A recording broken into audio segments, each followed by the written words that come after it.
Bugungi darsimizda multi-level reading part 2 qismini ko'rib chiqamiz. O'tgan darsimizda sizlar bilan part 1 ni atroflicha ko'rib chiqishga harakat qildik. Bugun part 2 ni tushuntirishga harakat qilaman. Ko'rib turganingizdek, part 2 ads deb nomlanadi, advertisements. Bu savol turini formati har xil berilishi mumkin. Ya'ni agar bugungi mavzuga agar e'tibor qaratsangiz, bugungi testimizga A, B, C, D, F, G, H, I, J statementlar hisoblanadi va 7 dan to 14 gacha bo'lgan savollar questions deb yuritiladi. Bular teskarisi ham bo'lishi mumkin. Ya'ni 7 dan 14 gacha bo'lganlari statement bo'lishi mumkin A, B, C ni o'rniga va harflar bilan advertisementda belgilanishi mumkin. Oxirgi men kuzatgan multi-level imtihonining 2-3 sessionlarida mana shunaqa kuzatildi. Nima bo'lganda ham ko'nikma mana shunday. Biz berilgan reklamani statementga moslashtirishimiz kerak.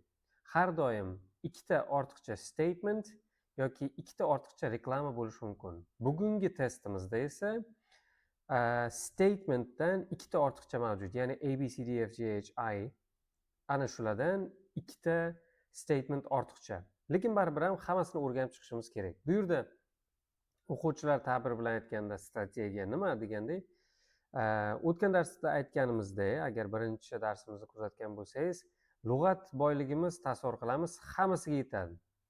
Uyda praktika sharoitida o'quvchilarimiz bemalol lug'atlarni tarjima qilib ishlashlarini tavsiya qilgan bo'lardim. O'zingizni vaqt bilan cheklab ishlashga harakat qilmang, chunki imtihonda ham sizga bemalol yetadi. Vaqt qo'yiladi, o'ziz qo'yishingiz ham shart emas.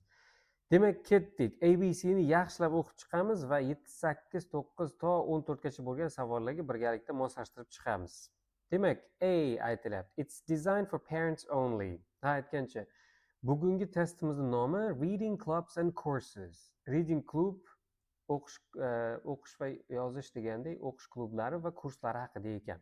It's designed for parents only. E'tibor qarating. Parents only, ya'ni faqatgina ota-onalar uchun ekan. Flexible enrollment. Bitta so'z yangi chiqib qoldi. Ikkita menimcha. Flexible, moslashuvchan. Misol uchun ertalab, kechqurun yoki o'quvchini istak xohishiga qarab qachondir joylashtirish mumkin darsni. Enrollment bu registration degan, ya'ni shu kursga yozilish.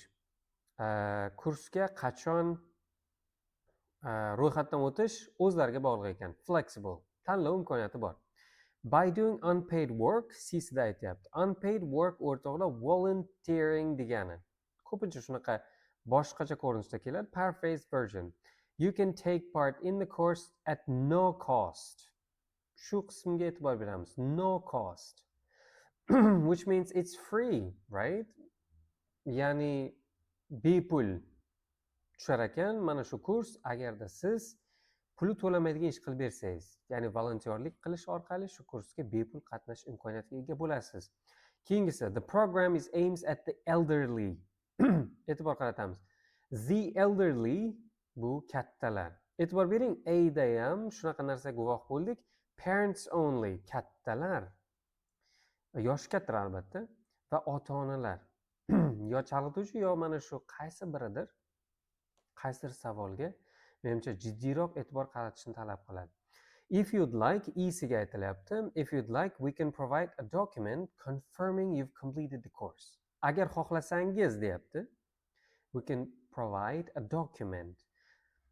Shu kursni tugatgandan keyin nima beriladi o'zi? Ko'pchilik biladi, sertifikat beriladi. Albatta, menimcha sertifikat degan qaysidir ma'lumot berilishi mumkin. It focuses on a variety of authors. Ya'ni F'da aytilishicha, turli xildagi avtorlarga e'tibor qaratar ekan. Bitta avtor emas. Don't mind the highest fees. Demak, highest ga e'tibor beramiz. Mana shu berilgan 8 ta kursga, 7 dan to 14 gacha bo'lgan kurslarimizda bittasi o'ta qimmat ekan. G da aytilish bo'yicha, a child is not permitted to participate alone. Yaxshi, bolaga ruxsat berilmaydi o'zi agar yakka bo'lsa, ya'ni ota-onasi siz bo'lsa, kattalar siz bo'lsa, ruxsat berilmas ekan.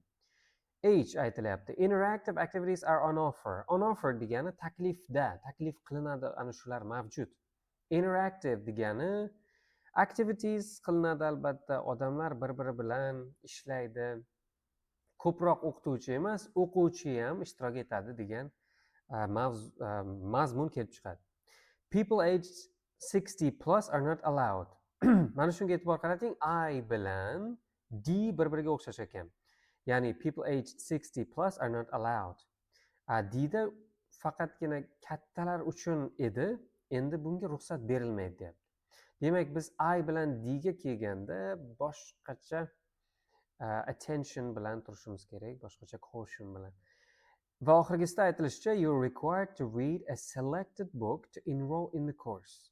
Kursga ro'yxatdan o'tishingiz uchun require talab qilmoq, to'g'rimi? Sizdan talab qilinar ekan bitta kitobni tugatib berish va undan keyin kursga ro'yxatdan o'tishingiz mumkin. Yaxshi, 7ga o'tamiz. Biz atroflicha A dan to J gacha bo'lgan statementlarni ko'rib chiqdik. Endi keling savollarga e'tibor qaratamiz. Demak, savollar bizdan nimani e'tibor qilishni talab qilyapti? Modern fiction circle e'tibor beramiz. Duration 4 weeks, 2 hafta. Bizga menimcha uzunlik haqida gap ketmagan. 4 kun, 5 kun, 1 hafta unaqa narsalar yo'q. $120 pul, boshqalarida ham $160, $450 shunaqa bor ekan. Mayli, puli ham unchalik e'tibor tortmadi. Focus on award winning contemporary novels. Contemporary bu o'sha ma'lum bir davrdagi novelni e'tibor bering. Romanlarga e'tibor qaratar ekan. Va oxirgi qismiga qarang. Members are asked to finish the first book before opening the session. Session ochishdan oldin, ya'ni o'sha sessionga qatnashishdan oldin bitta kitob tugatar ekan. Biz siz bilan hozirgina ana shunga guvoh bo'ldik. Mana shu qismini belgilab qo'yay. Members are required to finish one book. E'tibor qarating. J da o'qidim. You're required to read a selected book to enroll the course. Juda yaxshi. Demak, 7ga J ni belgilab qo'yamiz. 7 katta, yana ham agar oxirida shubhamiz bo'lsa, yana qaytib kelamiz. 8 ga o'tamiz. Classic Literature Club. Duration 10 weeks. 10 hafta ekan. Juda yaxshi. One meeting per week. $450. Mana shunga e'tibor qilishingizni so'rardim, chunki yuqorida $120 ko'rdik. 11-savollarga qarang. 160, 140, 150, pastdagilarga e'tibor qarataylik. 100, 350. Eng qimmati hozircha ko'zim ko'rinyapti. Birdan qimmatiga qarayman. Highest F da bor, to'g'rimi? Don't mind the highest fees. Mayli, mana shu narsa bor, eng yuqori narx. Lekin menga variety of authors degan ham kerak. Each week explores a different masterpiece by different novelists. Mana, albatta. Demak, ikkita berilgan narsani ham qondira oldi. Ya'ni variety of authors bor, different novels, check the boxes deydi-ku. Va highest fee bor. Demak, 8 ga F qo'ysak hech qachon xato bo'lmaydi. 9 ga o'tamiz. Family Storytime Workshop. Family, demak, bolalar qatnasha olmaydi degani esimga tushib ketdi mana shu joyda. 6 weeks, 6 hafta va aytilish bo'yicha $120, puli uncha emas. November 15, designed for parents with children aged 5 to 9. Yaxshi. Families must attend together. Ana shu qismiga e'tibor bering. Demak, oilalar birgalikda. Qachon birgalikda bo'ladi? Albatta, farzandlar bilan birga bo'lganida. Boya boshida qilgan taxminim menimcha o'z tasdig'ini topyapti. It's designed for parents only. Yo'q, bu chalg'itish va child deganiga e'tibor qarataman. Demak, 9 ga G ni qo'ysam, men to'g'ri javob topgan bo'laman. A child is not permitted to participate alone. Albatta, boshqa qismlari puli to'g'risida gap ketmadi. Boshqalarida menimcha check the boxes degan narsa bo'lmadi. 10. Daily reading boost. 2 weeks, 2 hafta, unchalik $100 free if you volunteer to do. Volunteer deganiga e'tibor qaratamiz. Bepul ekan agar biz volunteer bo'lsak.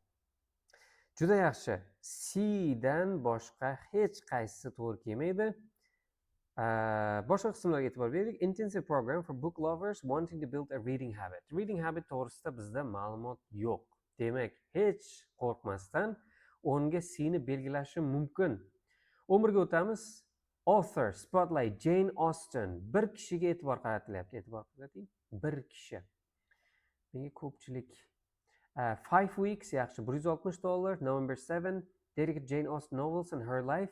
Birorta avtorning hayot to'g'risida gap ketmadi va oxirida men kutgan narsa bor ekan. A certificate is available upon request. Request nimaligini bilasizmi? Request bu iltimos. Agar xohlasangiz biz sizga dokument beramiz, hujjat beramiz degani bor edi. Mana albatta. To'g'ri kelar ekan. Juda yaxshi. 12 bilan davom etamiz. Senior Readers Corner. E'tibor qiling. Senior so'zi kattalar ma'nosini bildirar ekan. Senior.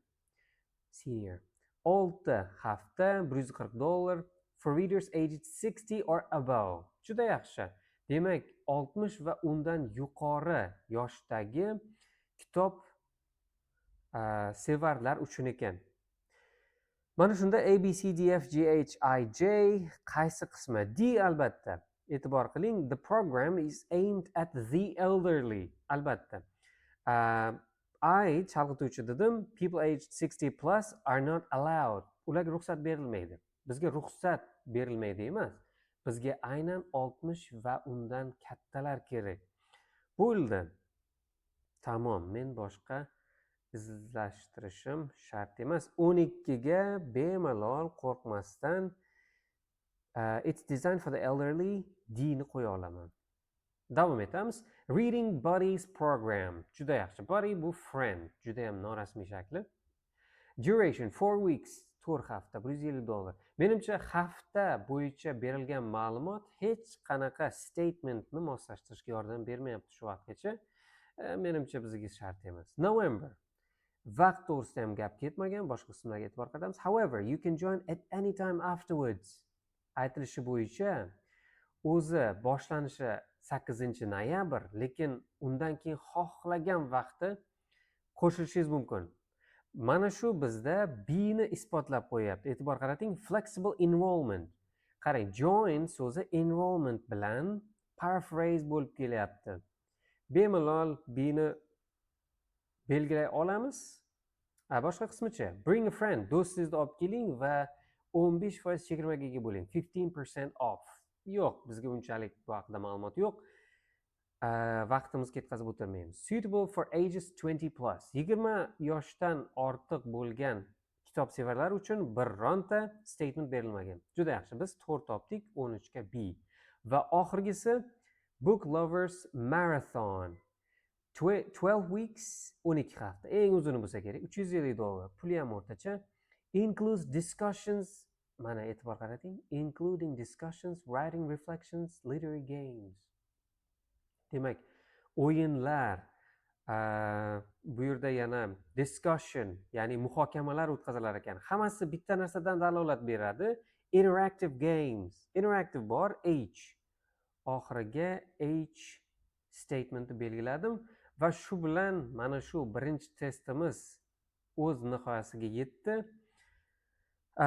Men sizga quyida har doimgidek va'daga vafo degandek 4 ta yoki 5 ta practice test beraman. Mana shu postdagi linkka bemalol o'tib practice testlarni ishlashingiz mumkin. Practice testida savollar bo'lsa bemalol kommentlarda berishingiz mumkin. Kanalimizga obuna bo'lib qo'ying va keyingi darslarni o'tkazib yubormang. Hammaga rahmat, sog' bo'ling.